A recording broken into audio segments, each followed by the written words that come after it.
Bonjour à tous, bonjour Pierre. Bonjour Nicolas, bonjour à tous.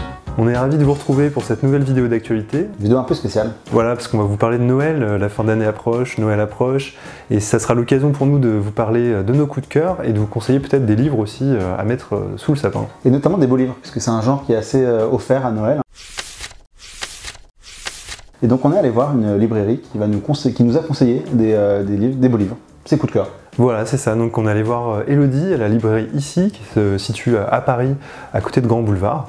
Et donc elle nous a conseillé 3 livres qu'elle a repérés spécialement, qui sont des beaux livres qu'elle offrira ou qu'elle va se faire offrir à Noël. On regarde le reportage tout de suite.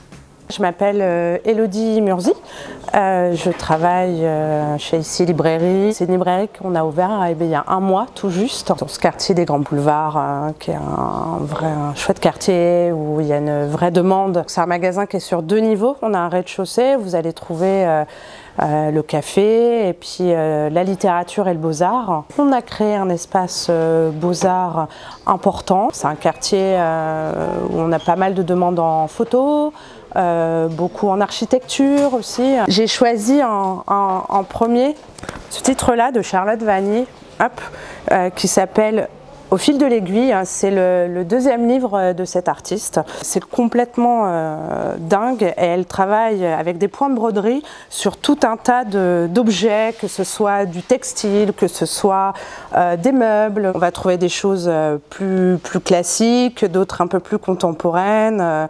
C'est complètement délirant, c'est très nouveau je trouve. Mon 2e ouvrage, c'est un ouvrage de photographie de Sol Letter, qui est un grand photographe new-yorkais.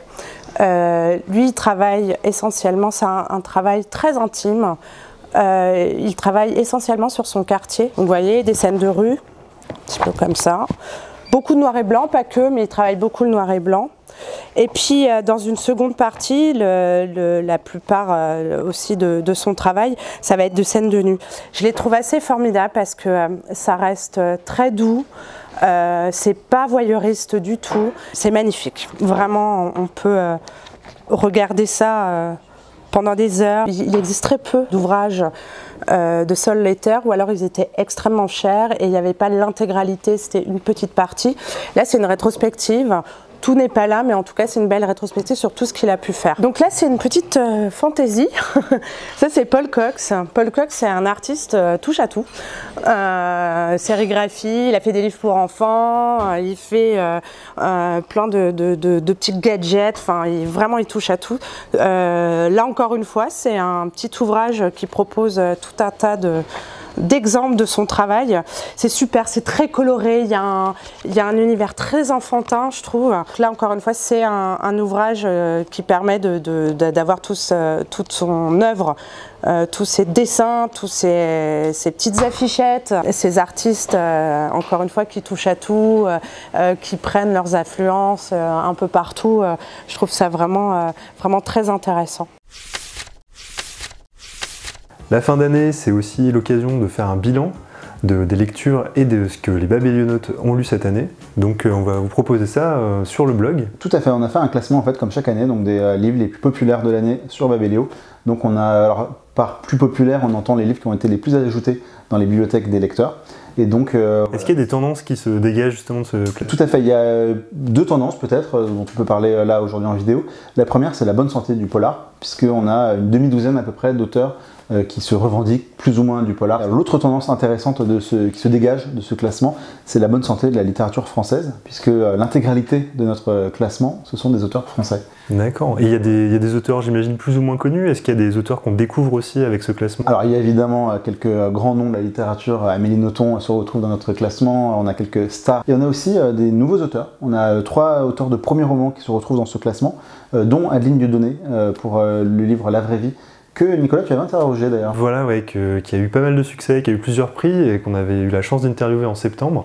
Vous pouvez retrouver l'interview sur Babelio. Voilà, c'est ça, c'est en ligne. Elle nous explique un petit peu la manière dont elle écrit, comment elle a écrit son personnage, qui a touché beaucoup de lecteurs et lectrices.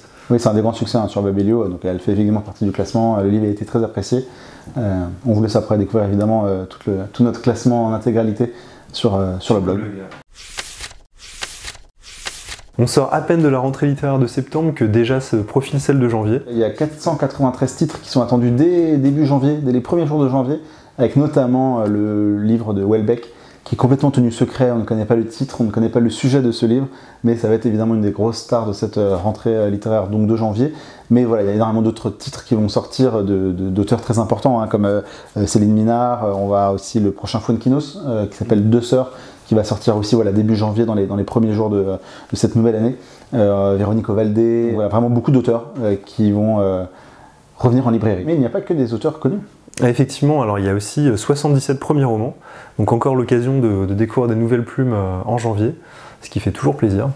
Et souvent ils gagnent des prix, les auteurs de premiers romans, là on a vu cette année. Ouais, c'est vrai que cette année ils ont été pas mal récompensés en fin d'année. On a également demandé à Elodie de la librairie Ici, que vous avez pu voir un petit peu plus tôt dans cette vidéo, de nous parler de ses 2 coups de cœur de la rentrée de janvier, des ouvrages qu'elle a déjà pu lire en avant-première. On vous laisse découvrir ça en vidéo. Le premier livre de la rentrée que j'ai découvert, que j'ai lu, c'est le dernier livre de Franck Bouys. Franck Bouys, il est plus connu dans le milieu du polar, du roman noir en tout cas.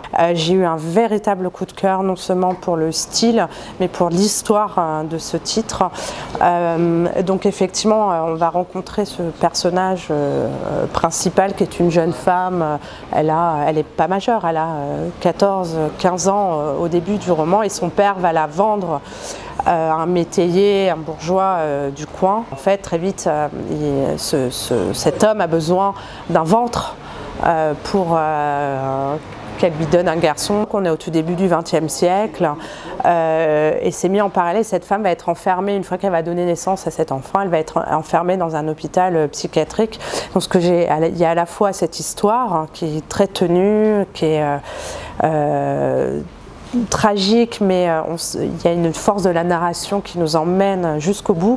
Et la deuxième chose, c'est il met en place ces premiers hôpitaux psychiatriques et les différents traitements qu'on imposait, qu'on donnait. C'est passionnant et ça peut aussi ouvrir un questionnement. On en a déjà parlé, il y a déjà eu beaucoup de bouquins sur la psychiatrie, mais là encore une fois c'est un roman et donc c'est accessible à tout le monde. Ça c'est un premier roman, l'auteur s'appelle Joseph Pontus. Là il y a un style vraiment étonnant. Le narrateur, l'histoire ne dit pas si c'est autobiographique ou pas, mais en tout cas le narrateur rentre en usine et puis donc il décrit son quotidien. Et ce qui est incroyable, et je trouve que ça marche à merveille, l'écriture, le style est très saccadé, il n'y a pas de ponctuation, il va à la ligne et on a vraiment l'impression d'être sur une chaîne de travail où la cadence s'impose, où tout va vite. Et donc voilà, c'est des phrases très courtes et du coup hyper percutantes. Et c'est vraiment, vraiment génial. Donc un premier roman super réussi, vraiment. Et l'équipe de Babelio vous présente également ses coups de cœur pour l'année. Peut-être l'occasion pour vous de faire aussi de piocher pour mettre au pied du sapin quelques livres. Voilà, donc chaque membre de l'équipe vous présente son coup de cœur. Ça n'a pas été facile d'en choisir qu'un. Et d'autant plus qu'on a eu très peu, on va avoir 30 secondes pour vous présenter ce livre. On a essayé de faire une sélection assez variée, donc vous retrouverez des essais, des romans, de la bande dessinée. Voilà, donc on propose de regarder ça tout de suite. Le roman qui m'a le plus marqué cette année, c'est Le Paradoxe d'Anderson de Pascal Manoukian. Alors c'est un roman qui raconte l'histoire d'une famille qui traverse la crise ouvrière et qui habite dans le nord de la France. Et donc comme dans ses précédents romans, Pascal Manoukian aborde des thèmes très actuels et il le fait en mettant en scène des personnages qui sont très attachants et auxquels on s'identifie facilement. Et donc je conseillerais ce roman aux lecteurs qui aiment les histoires très réalistes et qui aiment s'identifier à des personnages et vivre les émotions au plus proche d'eux. Le livre qui m'a marqué cette année, c'est celui-ci. C'est Une vie en l'air de Philippe Vasset, qui est paru aux éditions Fayard. C'est un livre dans lequel l'auteur se penche sur un lieu qui existe, perdu dans les champs près d'Orléans, qui est le vestige d'un train qui n'a jamais eu lieu, un projet de train des années 70 qui s'appelle l'Aérotrain, et qui est un lieu qui le hante depuis son enfance, qui est à la fois sa cabane, son refuge. Et donc c'est une très belle réflexion sur l'espace, sur un espace qu'on habite. Voilà, je le recommande à tous les fans de train à grande vitesse et d'utopie avortée. Mon coup de cœur de l'année, c'est Brexit Romance, le dernier roman de Clémentine Beauvais, qui est une espèce de comédie romantique qui s'articule autour de plein de personnages et d'une application, Brexit Romance, qui match entre des Britanniques et des Européens. C'est une comédie romantique donc qui est hilarante, mais qui est aussi finement écrite, qui est vraiment brillante, qui est très émouvante également, et qui s'adresse à toutes ces personnes qui, au même titre que toute une génération, se posent des questions sur la technologie, sur le monde qui les entoure, sur l'identité dans l'Europe et sur l'amour. Le livre qui m'a beaucoup marqué cette année, c'est Dans la forêt de Jenny Gland, qui est sorti cette année chez Gallimester au format poche. C'est un roman très puissant et bouleversant sur la relation entre deux sœurs qui tentent de survivre dans la forêt. Il est question de nature, de famille, aussi de Noël, donc c'est pour ça que je pense que c'est un livre qui serait vraiment très chouette à offrir en cette période de fin d'année à votre sœur, votre mère, votre amie, à toutes les personnes qui aiment les récits pleins d'émotions. Mon livre coup de cœur, c'est Misbehaving de Richard Thaler, paru au Seuil, qui raconte, c'est un essai autobiographique qui raconte la naissance de l'économie comportementale. Il y a deux raisons pour lesquelles ça m'a plu. La première, c'est que le sujet en tant que tel qui montre la naissance d'un modèle qui va à contre-courant de l'homo economicus classique et qui montre tous les comportements anormaux de notre quotidien, comment ils sont analysés et comment ça change la perception de la science économique. Et la deuxième, c'est un petit peu comment il y a un rejet au départ de ce corpus de chercheurs qui sont jugés un peu anormaux par les chercheurs classiques, et comment ils s'imposent jusqu'à obtenir le prix Nobel donc en 2017. Donc voilà, c'est très, très riche et c'est en même temps plein d'humour. Alors moi, le livre qui m'a le plus marqué cette année, c'est Aousta de John Kelman Stephenson, paru chez Grasset et traduit magnifiquement par Éric Bourri. C'est un livre qui nous raconte la vie d'une femme, Aousta, de ses débuts jusqu'à sa mort, dans le désordre, puisque c'est des fragments de sa vie que l'on découvre tout au long du roman. On découvre évidemment l'Islande aussi, hein, les terres un peu sauvages de ce pays magnifique. C'est très douloureux, je le recommanderais à des gens qui aiment voyager en littérature et qui aussi ne rechignaient pas à pleurer. Moi, mon énorme coup de cœur de cette année, c'est Les Rigoles de Brecht Evans, publié chez Actes Sud BD. L'histoire est assez simple puisqu'en fait, on suit le destin de trois personnages le temps d'une nuit de débauche à Paris. Et j'ai vraiment adoré ce bouquin parce que il y a beaucoup de double pages comme ça, avec énormément de détails, où on peut s'y perdre pendant de très longues minutes. Et du coup, je conseillerais ce livre à toutes les personnes qui aiment un peu se plonger dans des univers graphiques assez originaux et poétiques, et qui aiment un peu découvrir des dessinateurs qui sont un peu moins connus que ceux qui sont très très médiatisés. Le livre qui m'a le plus marqué cette année, c'est Infographie de la Seconde Guerre mondiale, paru chez Perrin. C'est un livre d'histoire dirigé par Jean Lopez, et qui est accompagné de 3 autres personnes, dont un data designer. Et c'est un livre d'histoire très particulier. En fait, c'est un livre d'histoire qui met en avant des données de manière très graphique, en reprenant et en croisant des informations. Donc il y a un vrai travail d'historien et un vrai travail de graphiste pour une manière très originale de présenter l'histoire. Et je le conseille à tous les férus d'histoire et aussi aux débutants qui veulent retrouver de l'information très, très simplement. Et voilà, 2018 se termine. On espère que vous avez passé une bonne année à nos côtés. Voilà. On va se retrouver l'année prochaine.